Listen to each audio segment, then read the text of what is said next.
Previously in Wizards Unite. And this week is super exciting. Oh my god. What the? Boom, 540 XP? You're joking. This is the closest I'm ever gonna get to an XP. Woohoo! Yes, let's go. There's level 11 right there. Okay, 10 gold. Niantic, they put in Harry's acceptance letter to Hogwarts in that, and it's not supposed to be. It's supposed to be like a decrypted message. Hey guys, welcome to episode number 15 of Wizards Unite, guys. Today, I'm very fortunate to have ZoeTwoDots with us. Say hello, Zoe. Hey, how you doing, guys? And let's get straight into the episode. Woo!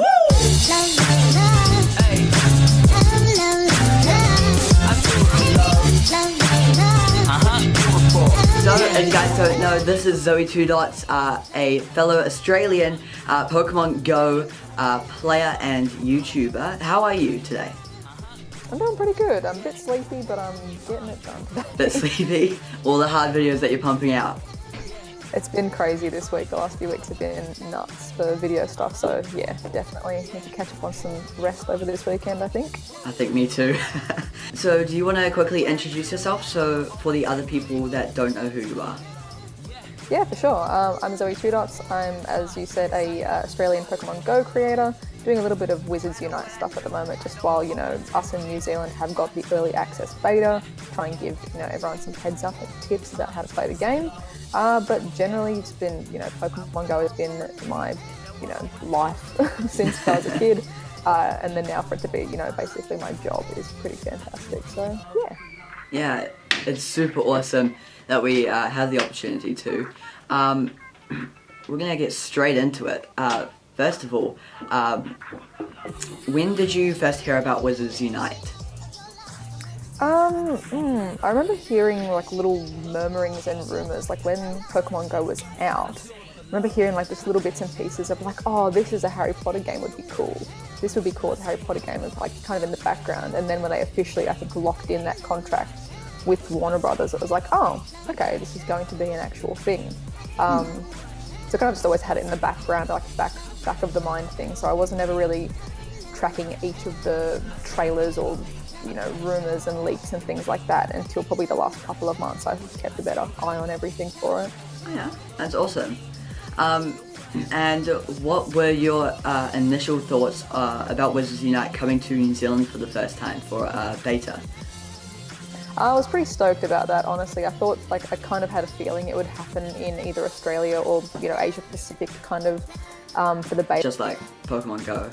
Yeah, like with Pokemon Go, it's actually a lot of companies, like not even gaming companies, but a lot of like fashion retailers or websites and things will soft launch stuff in Australia and New Zealand because we kind of have a population to get good metrics and data about user experience without necessarily like crashing websites and servers because we don't have too many people.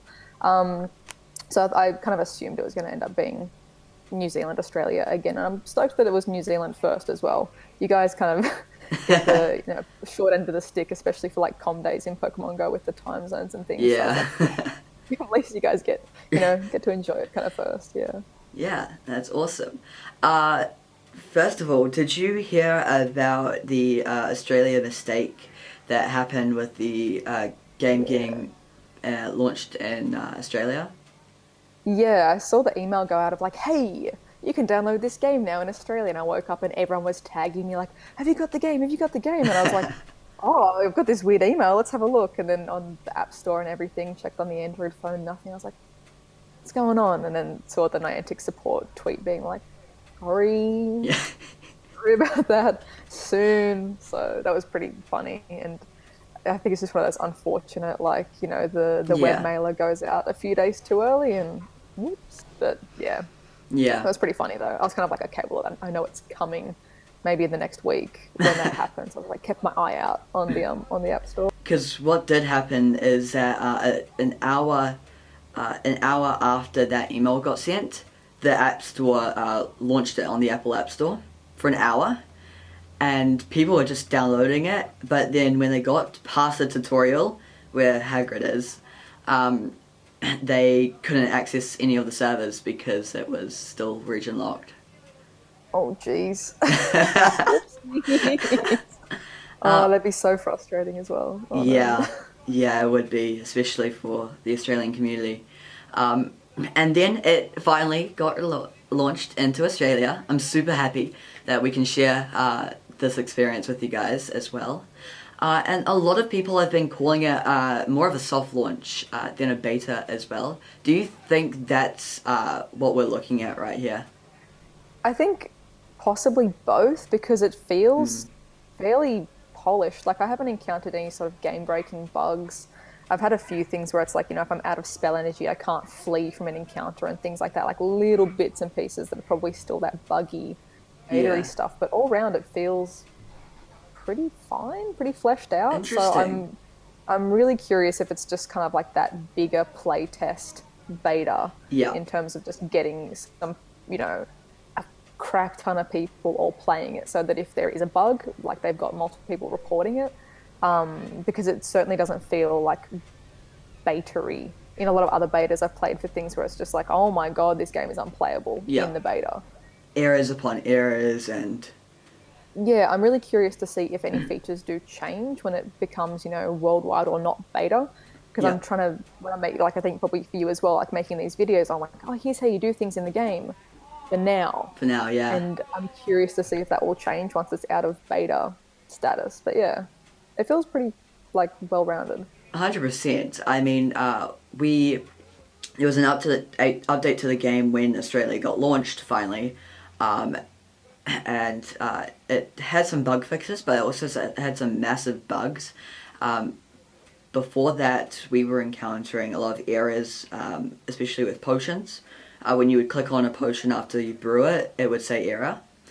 And after the update, we found that some players were getting their accounts reset. Yeah, what are your thoughts on that? And do you think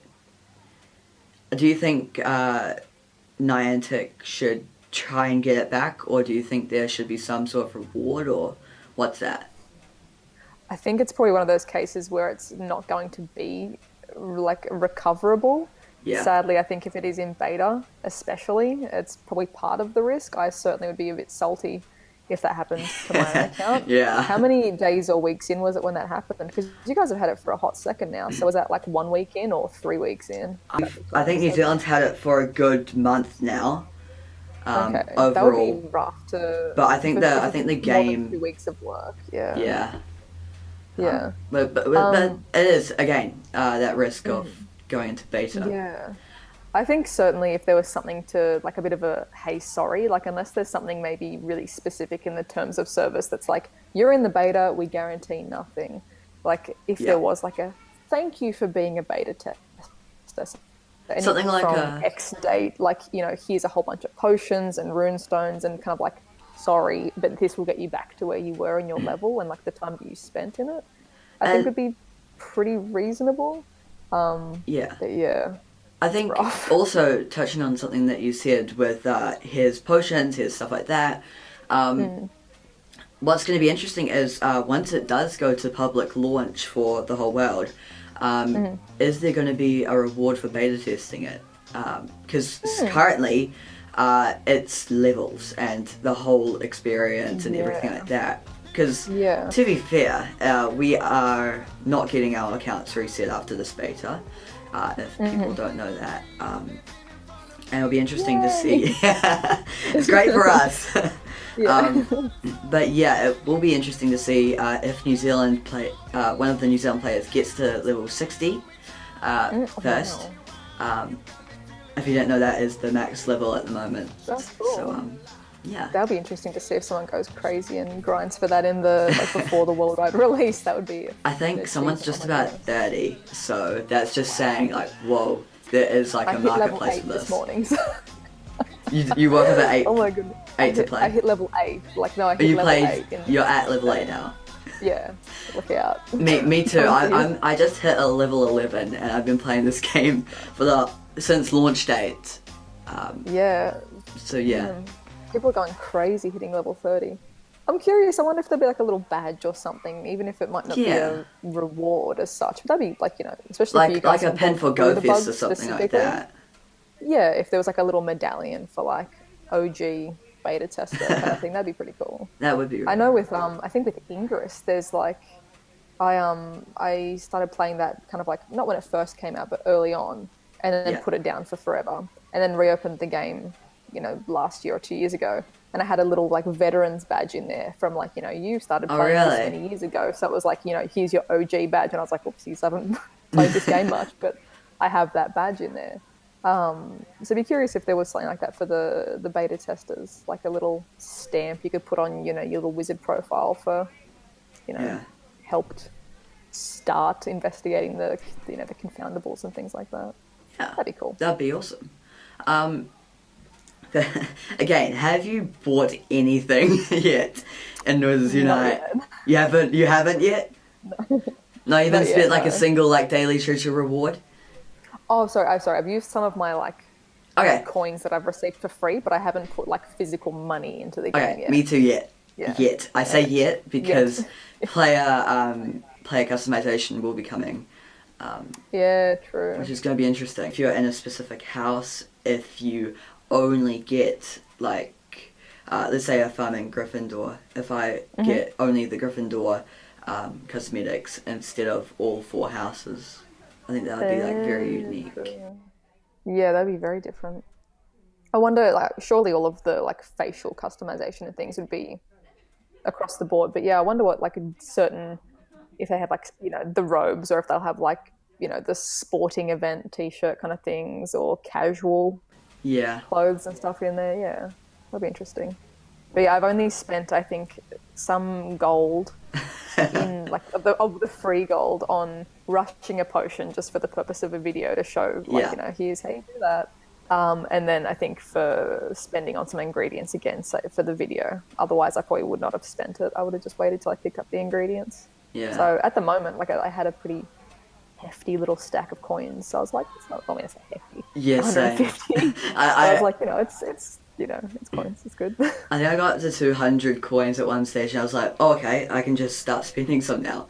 And by the end of like 5 minutes, I was like, oh, I've got 40. Oh no. Just buying rune stones and everything like that. I've Do only you- noticed as well, Yeah. is it the coins are just through completing like the daily quests, or is there other ways to get it? Because I haven't really noticed myself yet. Like, I didn't consciously think like, oh, did I get Yeah. coins from doing fortresses, or is it just the daily stuff? So I found in a recent video that you can get 1 coin for completing a rank up in the registry, Yeah. or defeating a fortress. I think that Okay. you haven't defeated before. I think that's where you can get them. But yeah, you can get them outside of Daily Treasure, which is nice to know. Because I couldn't just recall seeing them anywhere else yet, and I was like, there must be, surely. That's another thing I'm curious to see if that changes when it becomes not beta. Yeah, If well, there's going to be other ways to earn coin each day. oh yeah, and I like it how in Pokemon Go you get coins from being in a gym for a certain amount of time. Yeah. And that's the way you can get coins. But in Wizards Unite, currently it's by getting daily treasure and stuff like that. I think that's pretty good as well, because it promotes the person to be doing, like, to do your daily stack Yeah, of quests. You and have keep to walking do in. some walking, do some interacting, do some, like, all of the little elements of the game just about to achieve that, which is a really cool way to keep people playing all aspects of the game, not just, I went and checked myself in a gym that had a free spot in it, and I Yeah. waited until I was kicked out. So, yeah. Yeah, 100%. And do you think that this game will live up to Pokemon Go or any of Niantic's other games? It's really interesting because it feels so different from Pokemon Go Yeah, it for does. me, because like Pokemon Go is my like right in the nostalgia bit. Like I watched the Harry Potter movies and stuff growing up. I didn't read the books. I wasn't like a mad Harry Potter like crazy fan exactly. as a Same here. kid. So for me, it's like I don't have that, draw to like I need it. I have to play it like every single day. Like I still open it alongside Pokemon Go and play it. But I think for someone who is definitely a Potter fan, I think it's got legs. Like, I'm really curious to see how it goes on the global launch. Like, I want to know if there's going to be swarms of people, or if it's just going to be like, oh yeah, it's fun. But I don't know if it will. I feel like Pokemon is just so accessible to everyone. Like, you don't have to have known what it is. You don't have to like Magic, or you don't have to like a particular thing. It's just kind of like, if you don't know Pokemon, it's catching cool creatures and, you know, maybe you like battles. And if you're a Pokemon fan, you know, your favorite Pokemon is in there. You can find it, you can hatch it, you can do whatever it might be. Whereas with Harry Potter, I feel like it's a bit more specific than like the Pokemon franchise. Like, there's the specific characters. Because like, Harry Potter, it's a name of a character compared to Pokemon, where it's like, oh, there's 700 Pokemon. Yeah, exactly. Like, there's a billion of these guys. Yeah. Yeah, whereas like Harry is Harry and Hermione's Hermione. Yeah. I don't know. Like, I think it will still be definitely popular. Maybe it won't be as intense with the, you know, massive crowds of people have clogged the streets trying to find a Vaporeon. Some guy has tried to find a Gyarados. He's travelled all around the world just to find it. Yeah, exactly. I don't know if it'll get that extreme, but I think it would probably definitely still have like a strong player base. Like, it's got a lot, especially for at launch. Like, there's the raids, there's the gym battles, there's like skill trees and different daily quests, and all of that on launch, I think is going to really help kind of like keep that player base long term. Yeah. So, yeah. I'm really curious to see how it goes. Yeah, it will be really interesting to see what happens at launch date. And I know that, I don't know if you will be covering it. Hopefully you do. I think that'll be an awesome video. But I'll definitely keep you guys updated on that. Also, Niantic 2020, the big hashtag of events that Niantic is going for locations. Do you think that they could possibly be trying to find a location for a Wizards Unite Fest or something in that type of area? Possibly. I mean, I was actually not even joking. I was just kind of like saying, chatting to some of the other Pokemon Go YouTubers. I think when we were in Singapore, I was like saying, do you guys reckon that, you know, Wizards will like launch with a live event this year? Yeah. Because I feel like they probably could. Like, Niantic's got the understanding now and like the, you know, what we need to not have something go wrong at a live event. They've hosted multiple Safari Zones that have been smooth as heck. Like, last year's Go Fest was pretty much flawless, except for like a blip with one specific like phone provider. Yeah. So I think they honestly probably could, and I think if they run it in a different way, like maybe closer to Ingress, how they have the anomaly events, like it's more smaller scale, but like multiple happening all around the world. Yeah. That's probably also more feasible for the Harry Potter thing. I think because of the way that the game is designed as well, not around necessarily going to catch the Pokemon. Like, you know, if you put 1 billion rare Pokemon in one park in Chicago, that's kind of like your activity is catching all of these Pokemon. So I'm not sure what they would make the activity for Harry Potter Wizards Unite if it was on that scale of a Go Fest. I'm sure they have a plan. Like, they probably have got like a 3-year plan for exactly what they're going to do. But definitely, I think all of the Niantic 2020 stuff could be different assets for Pokemon live events, Harry Potter live events, Ingress live events, you know, things as big as a Go Fest and things as small as like a Philly Free Streets or a, you know, the Tucson Heart Walk or things like that. So there's a lot of scope. Definitely. I'm, again, really curious. I think they will. Like, I really think they'll launch with like, and this, I don't have any sort of insider info on this. Yeah. I really think they'll do a live event of some sort this year. I feel like if they launch strong. Yeah, I think so too. Because they have so much knowledge from, again, as you said, Safari Zones. They've got Go Fest. They've got a new Go Fest launching in Germany, which is going to be super exciting. Yeah, awesome.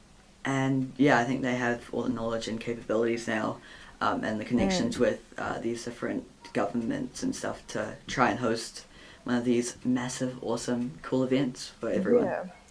I think if they start strong as well, like if they have a successful live event in the first year that people go to, whether it be, you know, a Go Fest size or multiple small ones, and people have this really good positive interaction with the game, that's probably likely to hold people for longer, long term as well, rather than waiting a year for the Potter Fest. Yeah. They're like, oh, finally we have a live event. Oh, okay, now it's happening. Like, if someone has a really positive experience straight up, that they'll probably be able to keep that, like, player for longer. So, yeah. Fingers crossed, it'd be fun. It'd be cool to see, Awesome. definitely. Well, thank you so much, Zoe, for joining me today. You guys should smash the sub button on this guy's channel.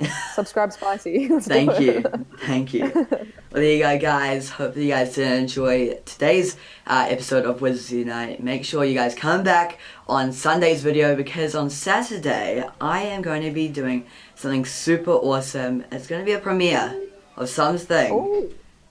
Zoe's been to it already, but I'm super excited for it. So I'll see you guys on Sunday's video. Peace, goodbye.